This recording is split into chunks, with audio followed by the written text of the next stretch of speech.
Welcome back to New Rockstars. I'm Erik Voss. And why did Captain America Brave New World introduce Adamantium as a subplot in this film, just to seemingly do practically nothing with it in the film's runtime or its post-credit scene? Where were the sneaks? Well, sure, Adamantium seemed to be part of the subplots removed from this film as it transitioned from the New World Order version of the film to the Brave New World version that we saw. I covered that in yesterday's video, but also the traces of Adamantium that were left behind in this movie and what the producers are now revealing about Adamantium in this movie left us with a very big clue for how Marvel Studios plans to introduce X-Men in Avengers Doomsday, Avengers Secret Wars, and the mutant saga beyond. In this video, I'm going to explain why Adamantium was really in Captain America Brave New World and Marvel Studios' Wolverine plan. You can now join New Rockstars as a channel member by hitting that join button down by subscribe. Supporting us as a member gives you access to custom emotes and early access to ad-free versions of our special rewatch breakdowns, including our Daredevil rewatch series. We're actually picking back up with that this weekend with our breakdown of the Defenders crossover season. Thank you so much for joining. Okay, Adamantium was introduced in Captain America Brave New World as a valuable new mineral discovered within the Celestial Mass, aka Tiamut, the Celestial in Earth's core who broke through the crust in the Eternals film, but then was transformed into, we thought, marble by the Eternal Circe's transfiguration powers. Part of that transfiguration apparently meant some amounts of adamantium were inside of Tiamut's marbleized corpse. This adamantium was discovered by the Japanese and then refined in a mining site and then stolen by the Serpent Society, who we found out was actually paid by Samuel Stearns, the leader, using a CIA black fund. This sample was then recovered by Captain America Sam Wilson and Joaquin Torres from Mexico and then stored in a secure facility by the Americans. Now, one thing I pointed out in our breakdown of the movie is that this canister reads 815 degrees Celsius, which is very hot. It's around 1500 degrees Fahrenheit, but when it comes to molten metal, it's actually pretty cool. It's below the melting points of steel, gold, and silver, and well below the melting point of one of the strongest metals on Earth, tungsten, and adamantium would be way stronger than tungsten. But at first I thought this might have been a reference to Colonel Stryker in X2 and the way he described molten adamantium. If you ever manage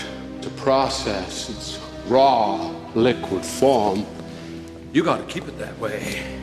Keep it hot, because once the metal cools, it's indestructible. And even though that's a separate universe, technically 10005, I bring it up because that universe is now MCU canon when we're looking at things from the multiverse perspective. And that version of adamantium will come into conflict with this version of adamantium. Now, according to the 2008 official handbook of the Marvel Universe A to Z, adamantium is a man-made substance created by mixing chemical resins, and those liquid resins need to be kept at 1500 degrees Fahrenheit, which is how I think this movie got the number of 815 degrees Celsius. Shout out to Daltagnan on Twitter for pointing me in that direction. And this book, I believe, might also be the one written source of where we got the number 1999999 as the numerical designation that everyone quoted Kevin Feige on for the MCU's number before he said it was just 616. So I feel like this book might be on someone's office bookshelf at Marvel Studios, and Kevin Feige and Nate Moore have flipped through it and at times have been like, we're gonna defy this. We learned from President Ross's speech that this sample of adamantium is not a liquid state though, but a solid chunk, which tells us that even in a solid refined state, this adamantium radiates 850 degrees Celsius worth of heat. That's new when it comes to adamantium, and I think it'll be important. But at President Ross's Celestial Island Summit, the banners all have logos that appear to show Tiamut's outstretched hand with a ring of fire above it, which I, in the breakdown, interpreted as a Promethean gift of fire from the gods type of thing, representing a great leap forward in God-given, or perhaps God-stolen, technology for mankind. In his speech in front of important people, including the leaders of France and India and Japan, Ross says this: "When the celestial mass emerged in the Indian Ocean, we did what we often do. We squabbled over it. Countries rushed in to claim it as their own, setting up research facilities to exploit its resources. What was found inside that island is nothing short of the discovery of the millennium. Its potential applications in tech, in medicine, and defense are immeasurable." And pausing here on that A+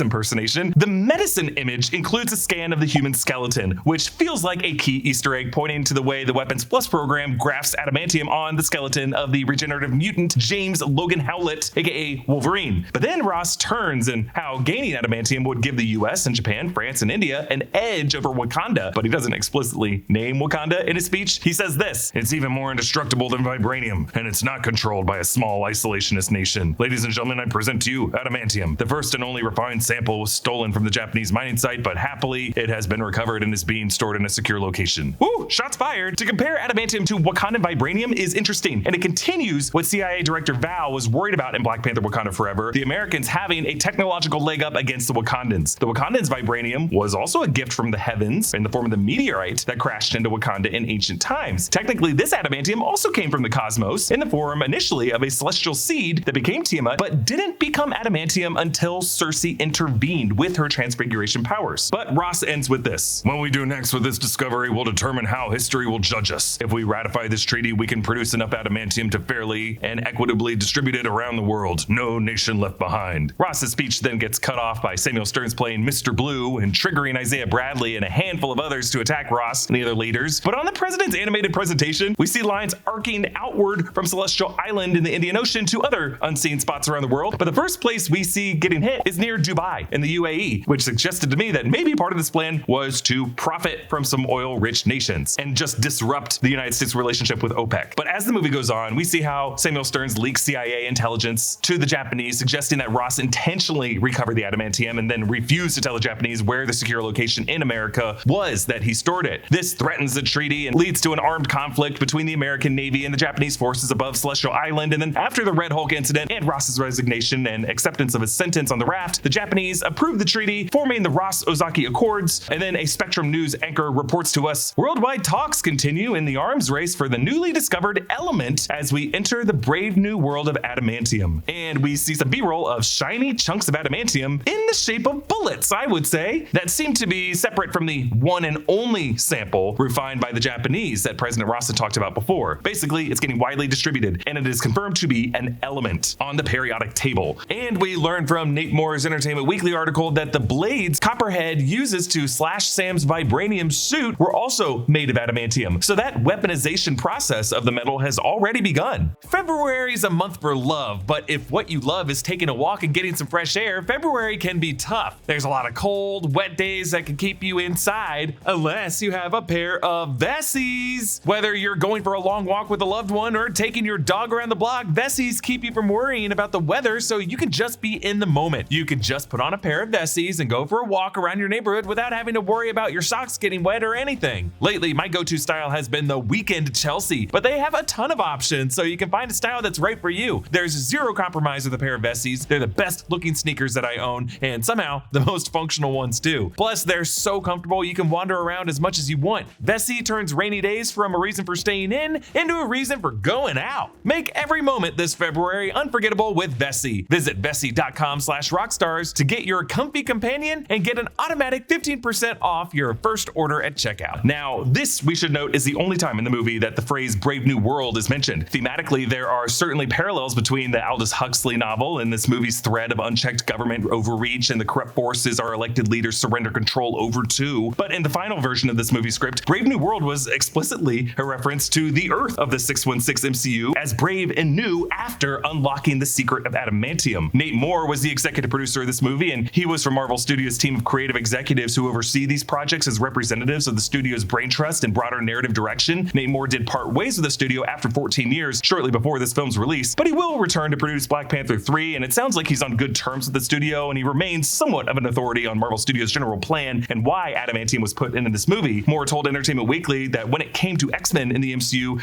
there was, quote, a cooling off period after Disney purchased the rights to the X-Men back in 2019, but now that period is officially over. And he said, quote, now that we can build the path towards X-Men, we want to start sprinkling in these things so that it doesn't feel like you're going to drink from a fire hose when that movie comes, so that the MCU starts to lay the groundwork for what could come. Speak for yourself, Nate Moore. Just give me that X-Men fire hose and I'll drink at my own pace. Thank you very much. Hand me the hose! And then when asked about Tiamut and adamantium, Nate Moore said, what we didn't want was Tiamut to be popped in the background of a bunch of different movies without any context or story. So we wanted to make sure that when we go back to that idea, we had a really good reason to do so. Merging Tiamut with the idea of it being the birthplace of adamantium, we thought was really interesting because it's something that's only in the MCU. Obviously, we take our cues from publishing a lot, but we are building a massive story in the MCU, and we wanted to start to layer on what we've done in the past to make it all feel like one cohesive story. Aha! A dead celestial being the birthplace of adamantium as a backstory unique to the 616 universe tells us exactly how they plan to bring this back in Doomsday and Secret Wars. Or, if not exactly, kinda tells us. Why didn't they go more into the future of adamantium in the MCU during the runtime of Captain America Brave New World? Well, this is probably removed along with the other scenes around the character of Ruth Bat Saraf, an Israeli mutant in the Marvel Comics. I've gone into the controversy with the character in other videos, but it seems like Marvel Studios added her to the movie because they originally had bigger plans for the immediate next application of adamantium. For example, maybe Ruth Bat Saraf could have caught up with that secure location where the adamantium was being hidden in America, and the audience could have found out that it was a base at Alkali Lake, or at 3 Mile Island, or if the original plan was to connect the Thunderbolts, it could have been at that newly constructed Sentry Watchtower in the old location of Avengers Tower, or in that rocky mound facility where Sentry is being held at the start of the Thunderbolts movie that we could find out could be a historic super soldier holding facility called Weapons Plus in the 616 universe. In our Super Bowl trailer breakdown for Thunderbolts, I went into a few theories on how adamantium could be involved in the infrastructure of that desert facility in Thunderbolts, including a completely ridiculous take that mound could be Tiamut's toe, or Tiamut. So why does Nate Moore single out that adamantium's birthplace in the MCU comes from Tiamut's corpse? Why does solid adamantium radiate heat? Well, I think the idea is that adamantium is a man-made invention, or eternal-made invention, made in an act of defiance against the gods in the 616 universe, to defy and to overthrow your creator, to invert the celestial reproduction and emergence process, is to turn that celestial's heart, or its brain, its skull, or skeleton, or its nervous system into a kind of godly metal. It's the fire of creation in metallic form, and that's what makes it indestructible. It's kind of an immortal substance. Cersei, with her act, left humanity in the 616 universe with a Promethean weapon that they can use against other cosmic threats. Like, for example, it could make this universe invulnerable to any kind of Galactus that would come after it. But you could look at it from the flip side. It might also make the 616 universe even more valuable to plunder if your goal is to exploit multiverse incursions to break apart worlds and harvest whichever parts of those worlds present the most valuable resources. I think in Doomsday and Secret Wars, we're still going to get a Wolverine from another universe, like Universe 10005. That could be why Nate Moore specified that this is adamantium's origin only in the 616 universe. When the incursions come and Tiamut's corpse gets absorbed in a battle world, it could create a trove of heat radiating adamantium for, like, God Emperor Dr. Doom to weaponize against survivors from other universes. Maybe his Doombots could be constructed out of adamantium this way. Also, it could give the 10005 Wolverine other adamantium-equipped threats that he would have to snict through. But what does it mean that the 616 universe is within a brave new world of adamantium? Well, we're in a world that needs this adamantium to feel brave against other rival worlds that Samuel Stearns teased in the post-credit scene. For all of them, adamantium is more sparse. 616 universe has a big old bucket of it. 616 is either the furthest along in completing Tony Stark's dream of a suit of armor around the world, a suit made of adamantium, or it's just a treasure planet for Dr. Doom. But either way, this world is brave and it is new. Comment down below with your thoughts on this. Please support us by joining the channel as a member for ad-free versions of select videos. Grab a great nerdy gift from our merch store, nerdright.shop. Follow me at EA Voss and subscribe to all the channels in the New Rockstars network for in-depth coverage of everything you love. Thanks for watching, and I'll see you next time. Bye. Snick, snick, snick, snick, snick.